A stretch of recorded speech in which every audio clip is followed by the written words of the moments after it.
ठीक है, राजा ऐश्वर्या राज सिंह हमारे साथ मौजूद हैं बात करने के लिए। राजा साहब, आपने आज वोट किया है, क्या लोगों से अपील करें? देखिए, लोकतंत्र का महापर्व है। अपील लोगों से यही है कि ज़्यादा से ज़्यादा संख्या में मतदान करें। और भारत विश्व का सबसे बड़ा लोकतंत्र है। भारत में वोट देना बहुत ज़रूरी है क्योंकि आज एक अहम दिन है। 7 चरणों में से आज छठा चरण है और छठा चरण में बस्ती से हम लोग अपने प्रतिनिधि का चुनाव करने वाले हैं, जो कि लोकसभा में जाके बस्ती की आवाज़ को बुलंद करेगा। और साथ ही साथ उन्हीं सदस्यों में से हम लोग प्रधानमंत्री का चयन करेंगे। तो सभी लोगों से यही अपील है कि ज़्यादा से ज़्यादा संख्या में सब लोग आएँ और अपने मताधिकार का प्रयोग करें। विपक्ष कह रहा है कि 400 सीटें नहीं आएँगी बीजेपी की और ये सिर्फ़ एक भ्रमित किया जा रहा है देश को।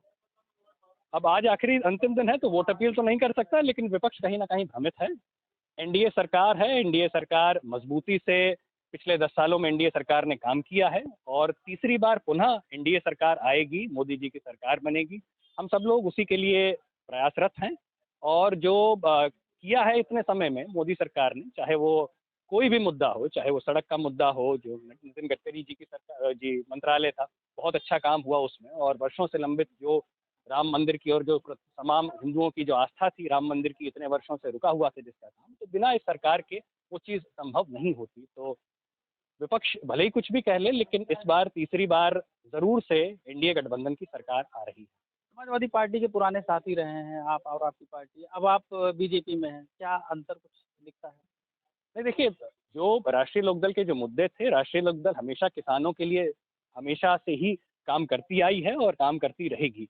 तो किसानों के जो मुद्दे थे उसको गंभीरता से लिया गया और ये बात हुई कि 400 पार का तो एक और मुद्दा था। साथ ही साथ ये भी बात करी माननीय राष्ट्रीय अध्यक्ष जयंत चौधरी जी ने, उन्होंने बात करी कि अब की बार जो गन्ने का जो रेट है वो भी 400 पार होगा। तो जो किसानों के जो खेती से जो जुड़े हुए मुद्दे थे और साथ ही साथ जो इतने समय से जो बहुत सारी सरकारों को बहुत पहले कर देना चाहिए था, चौधरी चरण सिंह जी इस पूरे भारतवर्ष के या पूरे मैं कहूँगा पूरे विश्व के सबसे सम्मानित किसान नेताओं में से एक आते हैं। इतनी सरकारें आईं, इतनी सरकारें गईं, लेकिन अभी तक 25-30 वर्ष हो चुके थे, अभी तक चौधरी साहब को किसी भी सरकार ने भारत रत्न से सम्मानित करने की घोषणा नहीं करी थी। इस केंद्र सरकार ने चौधरी साहब को जो सम्मानित किया है, तो जितने भी किसान वर्ग है, पूरा उत्तर प्रदेश में नहीं पूरे भारतवर्ष में सभी किसानों को सम्मानित किया है। तो वो सारे मुद्दों को देखते हुए हम लोगों ने ये निर्णय लिया, राष्ट्रीय लोकदल ने एक निर्णय लिया कि इस बार वो भी एनडीए गठबंधन का एक हिस्सा बनेंगे। और जो चौधरी साहब को सम्मान दिया है, हम सब लोग बहुत समय से हम लोगों की ये मांग थी कि चौधरी चरण सिंह जी को भारत रत्न दिया जाए। तो भारत रत्न से जो नवाजा गया, उसी के फलस्वरूप मुझे लगता है कि पूरा जो किसान बिरादरी है हिंदुस्तान की समूची, वो एनडीए गठबंधन को शायद अब की बार अपना मत देगी। एक अंतिम सवाल, क्या क्षत्रिय समाज के लोग नाराज़ हैं क्या बीजेपी से? क्षत्रिय समाज, देखिए क्षत्रिय समाज एक बहुत ही समाज एक ऐसा है जो हमेशा एक अच्छी तरीके से राजनीति करता है। हमेशा एक गौरवमयी इतिहास रहा है क्षत्रिय समाज का। और क्षत्रिय समाज हमेशा कोई भी अगर ज़ुल्म होता है, कुछ भी अगर खराब होता है, तो क्षत्रिय समाज सर्वोपरि हमेशा खड़ा रहता है। तो क्षत्रिय समाज ऐसा नहीं है, हो सकता है कुछ लोगों को जैसे अब पूर्णतः कोई भी समाज एक राजनीतिक दल को वोट नहीं कर देता है, तो हो सकता है कुछ एकाध लोग हों या एकाध कुछ एक एक वर्ग हो जो शायद हो सकता है वोट ना करें। लेकिन साथ ही साथ ये जो अगर हम लोग बात करते हैं भारत के चुनाव की, तो हम लोग किसी वर्ग विशेष की बात नहीं करते। भारत में जितने भी वर्ग हैं, मेरे ख्याल से सब लोग मजबूती के साथ साथ एनडीए गठबंधन के साथ जुड़े हैं। और जो किसान वर्ग है, किसान वर्ग में सभी लोग आते हैं, चाहे वो क्षत्रिय समाज से हों, चाहे वो चौधरी समाज से हों या ब्राह्मण समाज से हों या अल्पसंख्यक समाज से हों, सभी लोग किसान वर्ग से आते हैं और हम लोग किसानों की बातें करते हैं।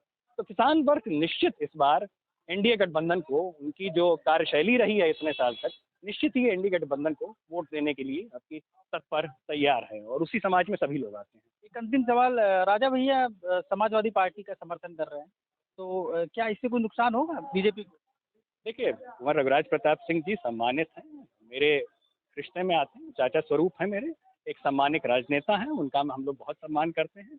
अब राजनीतिक निर्णय उन्होंने जो लिया हो, उनकी एक खुद की एक राष्ट्रीय एक पार्टी है जनसत्ता दल, और हमेशा सामाजिक रूप से हमेशा वो इस हमारे परिवार के और मेरे बड़े रहेंगे। उनका चरण छूकर ही मैं कुछ भी कार्य करता हूँ। लेकिन उनका एक ये व्यक्तिगत उनका वो है, उनकी पार्टी का उनका जो भी रहा हो, मैं जिस जिस राजनीतिक दल से अभी जुड़ा हुआ हूँ, हो सकता है राजनीतिक विचारधारा विपरीत हो, लेकिन वो सम्मानित हैं और उनका जो राजनीतिक दल है, उनके कार्यकर्ता लोग लगे हुए हैं। अ, समाजवादी पार्टी में मैंने सुना है कि पिछले 2 दिन पूर्व में उन्होंने 3-4 दिन पूर्व उन्होंने कहा था कि आप सब लोग स्वतंत्र हैं। बिल्कुल उनका खुद का एक राजनीतिक दल है। अब इसके बारे में मैं कुछ कोई टिप्पणी नहीं करना चाहूँगा क्योंकि मैं यहाँ पर बस्ती में हूँ इतने समय से। इससे पहले पश्चिमी उत्तर प्रदेश का चुनाव देख रहा था, उससे पूर्व मैं बिहार का चुनाव देख रहा था। तो मुझे कोई जानकारी नहीं है, लेकिन उनका स्वयं उनका एक राजनीतिक दल है, उनका जी। अब मुझे न मुझ मैं इस पर क्या टिप्पणी कर सकता हूँ? बहुत सारे राजपूत नेता ऐसे भी हैं जो कि भारतीय जनता पार्टी में या जो कि एनडीए गठबंधन का हिस्सा बन चुके हैं। रघुराज प्रताप सिंह जी की उनकी एक उनकी जो विचारधारा है या उनका एक राजनीतिक दल है, उन्होंने जो भी राजनीतिक दल में जो निर्णय लिया हो, उनको जो उचित लगा हो, लेकिन एक सम्मानित राजनेता हैं वो, उत्तर प्रदेश के, हिंदुस्तान के सारे ठाकुरों की, क्षत्रियों का वो गौरव हैं। उन्होंने जो भी निर्णय लिया हो उसका हम लोग आदर करते हैं, सम्मान करते हैं, लेकिन हम लोग यहाँ पर जो राजनीति की यहाँ बात है, तो राजनीतिक हो सकता है उनकी विचारधारा अलग हो, लेकिन बहुत ज़्यादा प्रभाव तो वो ये तो वक्त ही बताएगा कितना उसका प्रभाव पड़ता है। या मैं इस पर भी टिप्पणी नहीं कर सकता कि किस रूप से उन्होंने विरोध किया है, क्योंकि कुछ समय पूर्व जिस चीज़ का मुझे जो ज्ञान है, उन्होंने यही कहा था कि आप लोग सब लोग स्वतंत्र हैं, क्योंकि उनका राजनीतिक दल है। उन्होंने किसी के साथ गठबंधन नहीं किया है, तो वो सब लोग स्वतंत्र हैं। और मुझे इस बात की जानकारी नहीं है कि उन्होंने किसी राजनीतिक दल को उन्होंने कहा है कि आप वोट कीजिए। मेरे ख्याल से उन्होंने यही कहा है कि आप लोग स्वयं, क्योंकि आप उनका राजनीतिक दल है, उन्होंने यही कहा है कि आप लोग जिसको चाहिए आप लोग उसको वोट।